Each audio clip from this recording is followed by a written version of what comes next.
এই মনের অবিলাস বিলাস কুঞ্জে দিয়বাস, নয়নে হেরিব সদা ওই যুগল রূপ নম।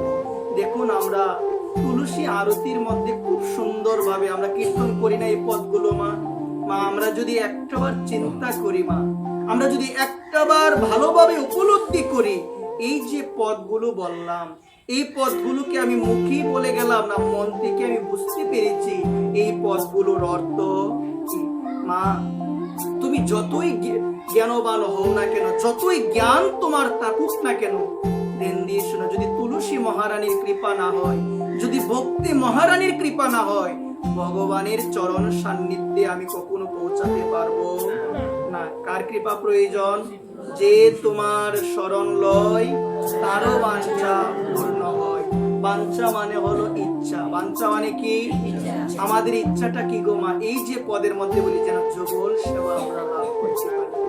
দেখবেন ওই পদের মধ্যে আমরা বলি যে তোমার শরণ লয় তারও বাঞ্ছা পূর্ণ হয়, কৃপা করি করো তারে বৃন্দাবন।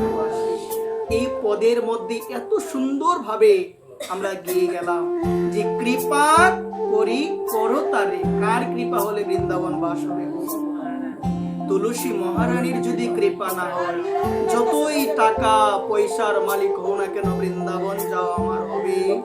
বৃন্দাবন যদি যেতে চাও মা, দেন দিয়ে শুনে যাও কথাগুলো মা, বৃন্দাবন যেতে চাইলে তুলসী মহারানীর কৃপা প্রয়োজন। মা, তুমি যদি 64 মুহূর্তের ভোগের আয়োজন করো বা বিশাল 56 ব্যঞ্জন রন্ধন করেছো, ভোগ দিয়েছো, ওই ভোগের উপরে যদি তুলসী পত্র না দাও, ভগবান কি গ্রহণ করবে? ভগবান গ্রহণ করবে কখনো? ভগবান কখনো গ্রহণ করবে না। মন দিয়ে শুনে, 64 মুহূর্তের ভোগের আয়োজন করলেন, এত এত পদ ব্যঞ্জন রন্ধন করলেন, ভগবানের সম্মুখে গিয়ে সাজিয়ে দিলেন, কিন্তু শাস্ত্র বলছেন এত সাজানোর পরও ভগবান এই ভোগের দিকে দৃষ্টি কখনো দিবে না যদি তুলসী পত্র তার উপরে আমরা। তাহলে কিভাবে আমি ভেবে নিলাম সামান্য জলের মধ্যে তুলসী পত্র না দিলে যদি ভগবান না গ্রহণ করে, এত বড় আমার দেহটা, এই দেহের মধ্যে যদি তুলসী তত্ত্ব না থাকে, কিভাবে ভগবানের কাছে আমি পৌঁছাবো?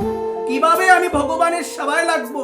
এত বড় দেহ হয়ে গেল, আমি ভাবলাম এটা সাধারণ গাছ, আমি এখনো ভাবলাম না এই তুলসী কোনো সাধারণ বৃক্ষ নয়, সাক্ষাৎ তুলসী কৃষ্ণ প্রিয়সী। এই তুলসী গাছের মধ্যে সাক্ষাৎ ভগবান আছে। কলিযুগের মধ্যে 4টা রূপে ভগবান নিজেকে প্রকাশ করেছে। এর মধ্যে ভাগবত আছে, এর মধ্যে নাম আছে, নাম রূপে কলিকালে কৃষ্ণ অবতার, নাম হইতে হইগ সর্ব জগৎ নিস্তার। তারপরে বলছেন তুলসীর মধ্যে ভগবানের বাস। তারপরে তদীয় মানে ভগবানের যারা প্রিয়, ভগবানের যারা প্রিয়, এর মধ্যে একজন হলো সেই তুলসী মহারানী। সেই তুলসী মহারানীকে আমি বারংবার প্রণাম করি। যে তুলসীর নিচের মধ্যে সমগ্র বিশ্ব ব্রহ্মাণ্ডের তীর্থ বিরাজ করে, সেই তুলসীকে আমি প্রণাম করি। 9 ভাবে তুলসী সেবা করা যায়। কয় ভাবে? দর্শন, স্পর্শ, সিঞ্চন, তারপরে হচ্ছে আরতি, স্তুতি মানে বন্দনা আদি, তারপরে রূপণ, তারপরে হচ্ছে সংরক্ষণ করা। সুন্দরভাবে তুলসী গাছকে সংরক্ষণ করে রাখতে হবে, যেন কোন চরণে, আমাদের চরণে যেন তুলসীর ছায়া স্পর্শ না হয়।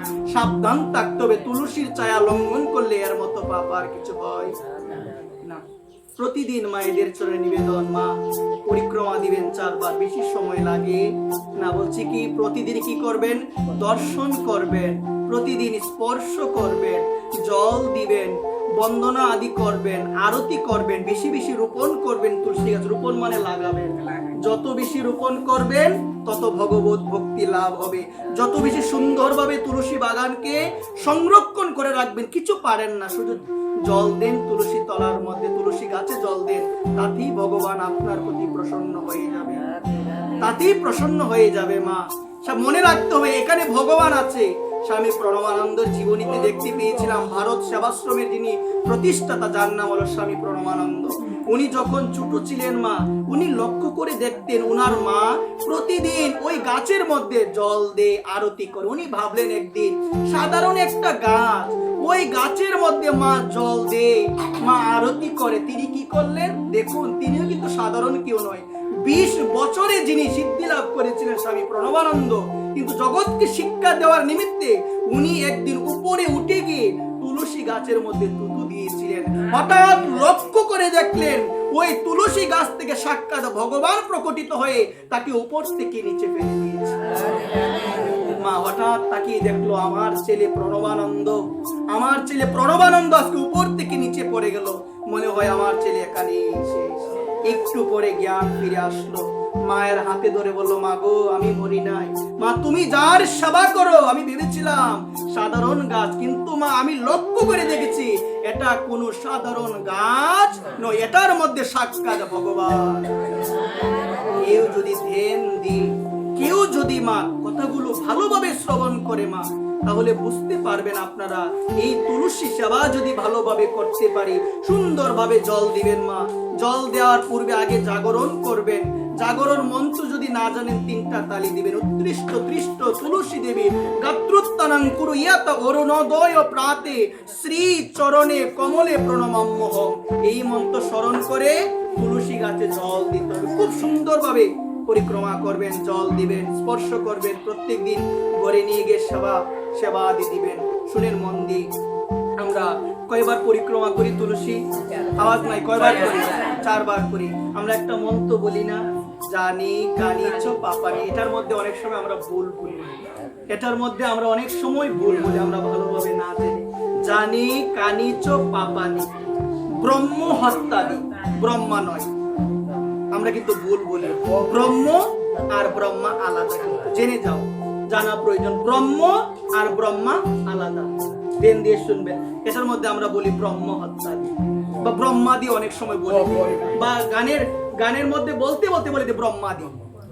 হলো কি হয় নাই, এখানে বলতে হবে জানি কানিচ পাপানি ব্রহ্ম হত্যাদি। আমি জানা অজানা, দেন দিয়ে শুনে কত পাপ। দেখেন আমি মুখ দিয়ে কত পাপ, কায়িক বাচিক মানসিক, আমার জীবনে কত পাপ। আর তদ্রুপ রাস্তায় বের হলে জানা অজানা কত কীট পতঙ্গ, কত মশা, কত ধরনের প্রাণী, পিঁপড়া থেকে শুরু করে পায়ের নিচে পড়ে মারা যায় না? মারা যায় কি না? জানি কানি চোপা পারি, জানা বা অজানা যতই পাপ হোক না কেন, যদি ব্রহ্ম হত্যার সমানও পাপ হয়, জানি কানি চোপ পাপানি ব্রহ্ম হত্যাদি কানি চোপ তানি তানি প্রদর্শন্তি প্রদস্কিন পদে পদে। তুলসীকে পরিক্রমা করার সঙ্গে সঙ্গে সমস্ত পাপ থেকে তুমি মুক্তি লাভ। প্রতিদিন শুধু কার্তিক মাসে নয়, প্রতিদিন সকাল সন্ধ্যা, সকাল মন দিয়ে শুনেন, সকাল সন্ধ্যা 1 মিনিটও লাগবে না। 4 বার প্রদক্ষিণ করতে সময় বেশি লাগে। আওয়াজ নাই, লাগে কি? হবে বাবা, নামের উপরে কিছু নাই। যদি আমি না জানি নাম বলবো। আমার কথা হচ্ছে কি, পরিক্রমাটা যেন আমরা সবাই দিই। এই জন্য সকলের চরণে আমি নিবেদন করে বলবো, সুন্দরভাবে ভালোবেসে তুলসী সেবা করো। কারণ জানতে হবে তুলসী ভগবানের অতি প্রিয়। আমরা বলি না তুলসী কৃষ্ণ প্রিয়সী, তুলসী ছাড়া ভগবানের সেবা হয় না। এই জন্য এই দেহের মধ্যে যদি তুলসী তত্ত্ব না আসে, জেনে যাও, তাহলে কোনোদিন আমি অধম ভগবানের চরণ সান্নিধ্যে যেতে পারবো যা হবে। নম নম তুলসী কৃষ্ণ প্রিয়সী, যে তোমার শরণ লয় এই মনের বিলাস কুঞ্জে দিও। আমি নয়নে হেরিব গো সদা এই যুগল রূপ রাশি। এই যুগল রূপটা কি গো? সাক্ষাৎ রাধা গোবিন্দের মিলিত রূপ। যখন এই পদটা বলবেন, মনে একদম নিবিষ্ট ভাবে চোখ বন্ধ করে স্মরণ করবে। যদি সম্মুখে তাকে রাধা গোবিন্দ, চোখ মেলে তাকিয়ে থাকবে। আর যদি না থাকে, মনে মনে সেই রূপের চিন্তা আমাদের করতে হবে।